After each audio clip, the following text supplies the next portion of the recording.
We get to lighten the mood right now by bringing on Browns legend, courtesy of Crown Royal. He's working with Crown Royal this NFL season on the fan hotline. It is the great Joe Thomas. Joe, welcome back, buddy.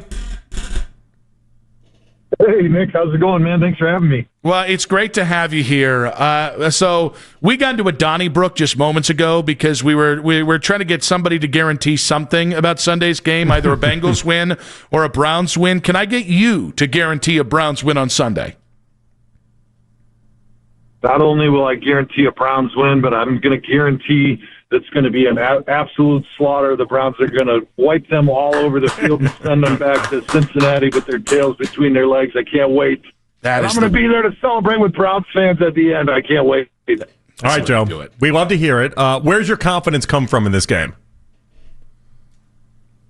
Well, the Browns have always had the Bengals number in recent years. I mean, I guess even going back to when I was there, when we weren't all that great, we still seem to handle the Bengals pretty well. They're kind of slow starters, generally speaking, to the season.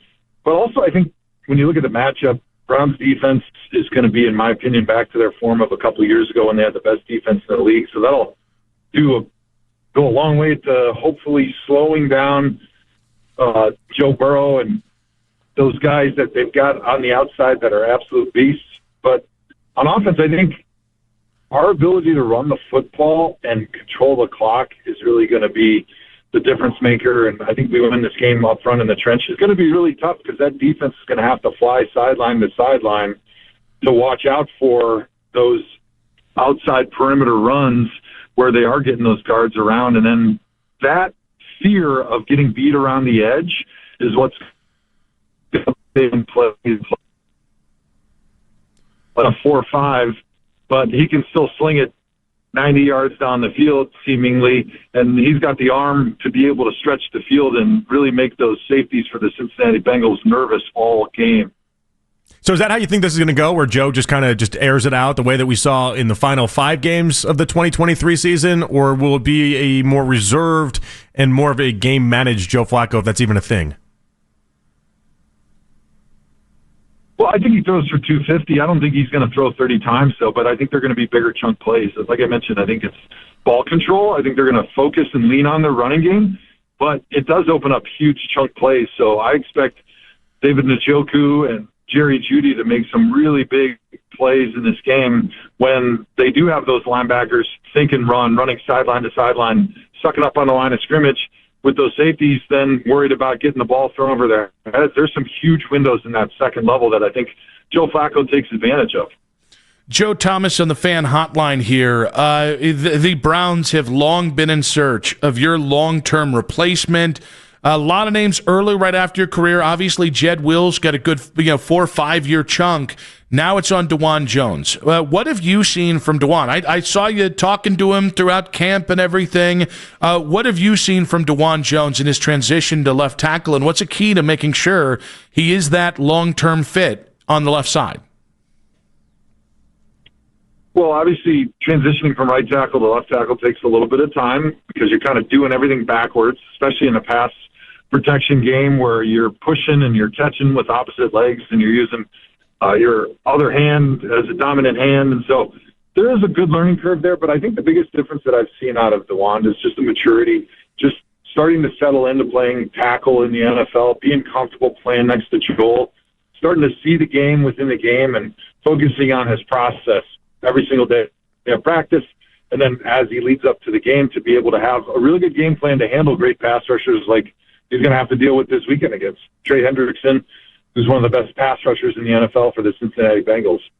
What do you make of the approach the Bengals have had in really trying to, I mean, they've been off to slow starts. You've mentioned some of the slow starts, but it seems like there's been an added emphasis this year to really get off to a hot start for this game and then the Jacksonville game in week 2. Well, I think it's obviously that's what they need to emphasize, and they can talk about it all they want and change things up. But I just think it's their mentality a little bit. They're, especially on offense, kind of, they're cool, Joe, laid back. We're not going to go crazy. We're going to be ease our way into it. And I think it's only when they start having their backs against the wall a little bit and they're feeling that pressure do they kind of pour on the gas.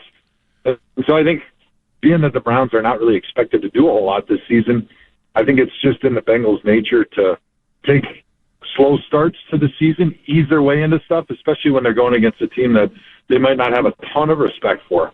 Now, Joe, I mentioned at the start of the interview, you're here as part of Crown Royal. I'm a Crown Royal man myself here, so I know you got some work here with the Crown Royal and the Royal Rig. So what can Browns fans expect when the Royal Rig comes to Cleveland? Yeah, so I'm going to be on Dog Pound Drive in pregame, throwing out, celebrating with Crown Royal, giving away some freebies, and it's pretty cool. We got the Royal Rig that I'll be hanging out in, and the Royal Seat this year, which is the 5th year for Crown Royal as official whiskey partners of the NFL. And on that Royal Seat, they're going to be giving away premium seat upgrades for fans. So if they come out and hang out with me, we can celebrate the start of the NFL season. We can enjoy some delicious Crown Royal. And then maybe there's an opportunity in that Royal Seat for some fans to get some premium seat upgrades, which it would give me great amounts of joy to be able to make some fans' days by giving them some awesome seat upgrades to watch this butt whipping that the Browns are about to lay down on the Cincinnati Bengals. I like that, Joe. Can you get me like a huge bottle of Peach Crown, because I'm almost out, and you're my Crown guy now. Oh, all right. Hey, what an honor to be your Crown guy. How about a pallet? Is that okay? Will a pallet last you through next week? I think so. That sounds like a solid week for me. Yeah. I mean, Vanessa might leave me at that point, but I'm here. Oh, love it. Love it. Yeah, there's only one way to find out, so we'll have to make that happen. Just quickly, Joe, I want to go back to the quarterbacks. The leash that Joe Flacco has or doesn't have, how long do you think that actually is before they'd be comfortable to move to Dylan Gabriel if they need to? Well, I think he's the starter. I mean, he's their quarterback. They feel like he gives them the best chance to win. Really, the only time in the season that they might move off of Joe would be if the team is not playing well and they're not in playoff contention, right? So, midway through the season, towards the end of the season, if things are looking like that they don't have postseason hopes, then I think they want to find out about those two young quarterbacks, with Dylan Gabriel being the first guy up as the backup. But I don't really see a scenario where they say early on in the season that Flacco's not playing well enough, because I think they've seen enough from all the other quarterbacks on the roster that they feel Joe Flacco gives them the best chance to win by a long shot. Joe, I know you got a tight schedule, so you got a boogie, but you made time for us ahead of week one. We appreciate that. I look forward to that pallet of Peach Crown, and we appreciate you, bud. All right. Sounds good, Nick. Send me some photos after you finish that pallet in the next couple of weeks. I think that'll be viral. The missus might have to. All right, Joe Thomas there on the fan hotline. I thought it was interesting. I do buy into one of the reasons why I give them a chance to make me look like a fool when I say that they're a 3-5 win team starts with the offense kicking back to 2023. But to me, the linchpin with the whole thing is the O-line, and I probably should drill it down one step further. Like, it is Dewan Jones. And I think we kind of have to have a do-over with Dewan at left tackle, because like he got some experience last year before he got injured. Yeah. And he actually acquitted himself well despite not being entirely healthy. But it's now now he's going back to the system that he learned when he was on the right side. But I think if Dewan is healthy, and if Dewan can really lock down the left tackle, I think that's going to make Joe Bitonio better. I think the center is a big question mark that we haven't talked enough about, especially with Posick hurt. But he wasn't very good last year. I trust Wyatt Teller. I trust Jack Conklin when he's healthy. If Dewan can lock down that left tackle spot, I do think you're going to be able to run the ball better, and then the play action runs off that. So last night on my TikTok feed, it popped up a Dewan Jones interview it was ahead of the Buckeyes game on Saturday. I guess he went to the Buckeyes game, right? And there was it was like one of those man on the street interviews where it's not anyone that's famous. It's just a guy with a microphone, and he's on TikTok, and he found Dewan Jones, and he's asking Dewan Jones questions, but he didn't know. He just saw this massive human. He didn't know really who Dewan Jones was at all. And Dewan's like, I'm a football player. I play in the NFL. He's like, really? What team? He's like, the Browns. He goes, have you played with the Browns your whole entire career? And he's like, yes, I have. That's not great. And the guy just didn't know. He didn't know. He's just like, this is a massive dude with Ohio State gear on. Like, I didn't want to talk to this guy. And so he's like, so what are your thoughts on the season? And then Dewan goes into this answer, and it's like a really nice, thoughtful answer. But the key on that was that his answer was, well, if I can stay healthy. And I was like, I'm listening to this, and I'm like, so much of Dewan Jones is that. Can he stay healthy? I don't really worry about his talent. I truthfully don't. And it might look silly because Trey Hendrickson has dominated in this series over the previous couple years, and he's lined up against Dewan, and we'll see what happens there. He's got a real chance to continue that domination. But long term, I'm not worried about him from a play standpoint. But I do get worried about whether or not he'll remain healthy and be able to stay upright. And something you and I have talked a lot about in off air, it haven't been the right time to bring it to air, is just about what goes right for the NFL's worst offense. I started with Dewan, but dude, it might be everything. Like when you don't have a franchise quarterback, when you don't have a Jamar Chase, even though I think Jerry Jeudy was great last year, when I don't know what 29-year-old David Njoku is, when I don't know whether you're going to have a running back by committee or somebody's going to grab this and run for 1,500 yards this year, right. There's so much I don't know that it almost feels like with the defense, if the defensive line is just good, I think that if they're as good as advertised, man, I think you're going to have a really nice defense, even if all hell breaks loose with injuries in that cornerback room.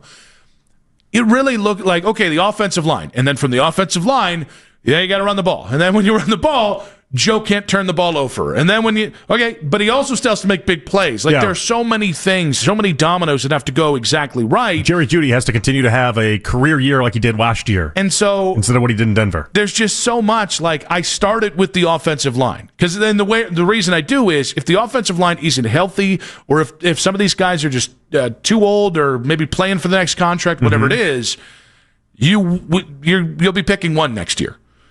You will, just if the offensive line can't hack it. But even that in and of itself is just the first building block on the rest of this thing. It's a tough bet because they spent a lot of money on this offensive line with a lot of guys that have made Pro Bowls, and we haven't seen them be healthy in years. Yeah. Years. It's been a long time. And listen, I tend to think Joel's going to look better going back to the system that he's been his best self in. He's still got a lot of mileage on that body and a lot of car crashes that he's gone through. I mean, that's where I am, though. I think it starts with the offensive line for you. What has to go right for the Browns to not have what I think a lot of people are expecting, the worst NFL offense? Yeah, I think it's got to be the limiting of the turnovers. I think Flacco's got to just not be able to turn the ball over and not throw interceptions. Interceptions destroyed him. We talk about the diff, and we kind of laugh at it, but they were a minus 177 last year. That is the fourth worst since 1999. They were in. Not only did they lead the league in interceptions, but they were in another category even for Browns teams with how putrid that offense ended up being. And so I think limit the turnovers, and I think just have I'm not asking for the world here. You have the 20th best offense in the NFL. If this defense is what we think it can be, you can make some real damage. If Joe limits the turnovers, that's one thing. If the Browns are going to try and limit, and you heard Joe say something there that I thought was really, really interesting. Joe Thomas, that is. I mean, I get my Joes mixed up there, where he said, I don't know, he's going to have to throw 30-plus times a game. Oh, yeah, he made it seem, he didn't say game manager, but he said 250 yards, but he basically described a game manager. And I continue to come back to, for Joe to have those big chunk plays, you have to give enough opportunities, and yes, those are risks. But if you go too far, if you're going to try and turn Joe into a guy that throws the ball 26 times a game, you're going to take the sizzle out of the offense, and then you're just going to have a different problem of not being able to score as opposed to giving away points. I mean, it might be one of the points after week 4 or week 5 that we're yelling at Kevin for. Like wait, you're not letting Joe be Joe. What happened here? Well, and the problem is, by that time, it's too late. It'll be Dylan Gabriel standard time.